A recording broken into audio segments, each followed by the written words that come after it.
Now, one thing I gotta say that I really do love about the Star Wars franchise is, of course, not just the lightsaber duels, the space battles, and even the land battles, but it's all to do with the main characters interacting with each other and going on these adventures and these quests throughout the entire galaxy and saving the day. This is Mike Zero. If you guys are new to the channel, do make sure to subscribe to see future Star Wars content. Now, one thing I gotta say that I'm truly looking forward to seeing in this movie by JJ is, of course, the sequence that will serve as a war to end all wars and an all-out war, as John Boyega has stated before in the past about this film. Now, these past couple of weeks or so, we've been learning a whole lot more about this movie when it comes to some of the set leaks, the set designs, the concept art and storyboard descriptions, etc. One of which has all to do with one of the major battle sequences in space that has all to do with the character of Rey and more. Specifically, a description of Rey inside of what's described as an orange E-wing, shooting missiles at one of the large super weapons firing down on the surface of a green planet.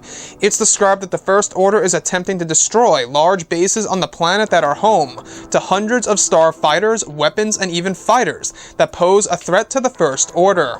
The next goes over Rey blowing up one of the engines of the super weapons as it begins to fall down to the surface of the planet and burning into the atmosphere.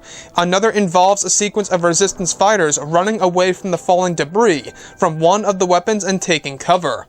The next goes over Rey inside of her E-wing with R2-D2 being backed up by 3 A-wings, with both Finn and Poe inside of a large B-wing together, heading toward the other 5 super weapons, firing on the planet. The last describes a moment of chaos with dozens of TIE fighters intercepting the Resistance and their dozens of E-wings, A-wings, X-wings, and even Y-wings, fighting to survive and to destroy the First Order. So I really want to go over a couple of parts about this that are really getting me excited for a space battle sequence in Episode 9, something that I feel was totally absent from the sequel trilogy. Now, yet, there were space battles in Star Wars The Last Jedi, but I feel like it was way too slow-paced, in my opinion. And we technically got a small space battle sequence in The Force Awakens. It was so brief as they were entering the atmosphere of Starkiller Base, if you even want to call that a space battle. But looking at everything else here, when we look at The Last Jedi, it was a very slow-paced battle, something that a lot of people did not enjoy. So now in Episode 9, J.J. Abrams is providing a fast-paced battle, and this is the sequence, by the way, that will serve as the last stand between the Resistance and the First Order. It really is going to be an all-out war and a war to end all wars, which honestly, guys, I dig it. I love this. It sounds amazing, and just knowing that that's the actual thing that they are heading for, that the fact that this war is going to be a war that'll end all wars, at least within this Star Wars timeline, I think is pretty cool. Now, the one thing that I do want to go over is Rey's ship design and how R2-D2 is docked into it. So apparently Rey has an E-wing in this movie, an orange E-wing, which basically lines directly up with that big leaked photograph over the summer of 2018 that we saw, where we saw a crashed orange E-wing in the woods of a certain planet. The woods, of course, meaning that that's most likely the green planet that is described. So this E-wing, alright, R2-D2 is docked with it, she's being backed up by Poe and Finn inside of their B-wing, and there's a lot of A-wings, Y-wings, etc. guarding Rey, and as she goes towards one of the super weapons. Now, prior to all of this, she takes out one of the engines of the super weapon that eventually falls into the atmosphere of this new world and crashes into the surface as a lot of the Resistance fighters, pretty much run away and take cover.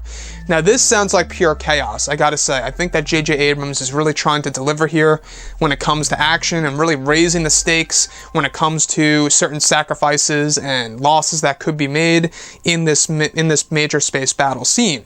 So I really want to focus on these super weapons. So when one goes down, it's described that 5 are left in suborbital space. That actually leaves me to believe that this is most likely the World Devastators in EU/Legends of the Star Wars franchise. Now, in case you guys don't know what they are, they basically destroy the surface of a planet.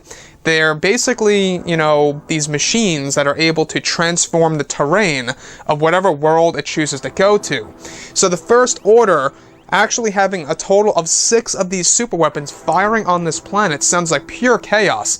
Now, I don't know if this is Supreme Leader Ren's idea. This may very well fall directly in line with the Emperor Palpatine hologram that we heard about a couple of days ago, about how Palpatine reveals these weapons to Kylo Ren that are hidden away on an unknown world that is very rocky in design. Problem there. As far as everything else goes, I think that this sounds like a proper space battle, very fast paced, a lot of sacrifices, a lot of losses, a lot of teamwork between both Finn, Poe, and Rey. I think it sounds brilliant because we never got something like this before in the sequels, and I think that this is something that the fans really want to see, including myself.